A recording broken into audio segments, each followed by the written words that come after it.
حضور کے دور میں اہل بیت کی ایک خادمہ تھی جس کا نام تاریخ میں ہے برہ یا بریرہ. تو آپ رستے میں گزر رہی تھی تو کسی آدمی نے ان کو بولا ہے بریرہ اپنا جو چوٹی ہے نا اس کو ڈھانپ کے رکھا کر, اور یہ نہ سمجھیں کہ نبی علیہ الصلوۃ والسلام کی یا ان کے اہل بیت کا جو تعلق ہے تجھے قیامت کے دن کوئی فائدہ دے دے گا. آقا علیہ الصلوۃ والسلام کا جلال, آپ کا چہرہ مبارک سرخ ہو گیا. اتنا جلال تھا کہ اصحاب رسول نے تلواریں نکالیں, ہتھیار اپنے اٹھائے اور حضور کے سامنے حاضر ہو گئے گردن جھکا کے کہ یا رسول اللہ کیا معاملہ ہو گیا, آج اس قدر جلال کیوں ہے؟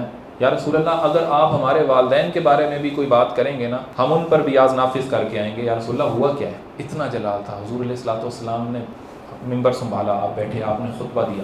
حمد و ثنا کے بعد حضور نے فرمایا میں کون ہوں؟ صحابہ نے عرض کیا یا رسول اللہ آپ اللہ کے رسول ہیں. فرمایا ہاں لیکن میں کون ہوں؟ عرض کیا یا رسول اللہ آپ محمد بن عبداللہ بن عبد المطلب ہیں. فرمایا ہاں میں ہوں لیکن میں اولاد آدم کا سردار ہوں اور مجھے اس میں کوئی فخر نہیں ہے, اور میرے اوپر سب سے پہلے قبر پھٹے گی اور اس پر بھی مجھے کوئی فخر نہیں ہے. سب سے پہلے میرے سر سے مٹی کو جاڑا جائے گا اور اس پر بھی مجھے کوئی فخر نہیں ہے, اور جنت میں بھی سب سے پہلے میں داخل ہوں گا اور اس پر بھی مجھے کوئی فخر نہیں ہے. اور پھر حضور نے فرمایا لوگ یہ گمان کرتے ہیں کہ میرا تعلق کوئی فائدہ نہیں دے گا, میں قیامت کے دن شفاعت کروں گا, میری شفاعت قبول ہوگی, اور جس کی میں شفاعت کروں گا وہ بھی شفاعت کرے گا, اس کی شفاعت بھی قبول ہوگی. آپ نے فرمایا کہ اتنی شفاعتیں قبول ہوں گی کہ جو ابلیس ہے وہ بھی سر اونچا کرے گا کہ شاید میرا نمبر بھی آ جائے گا.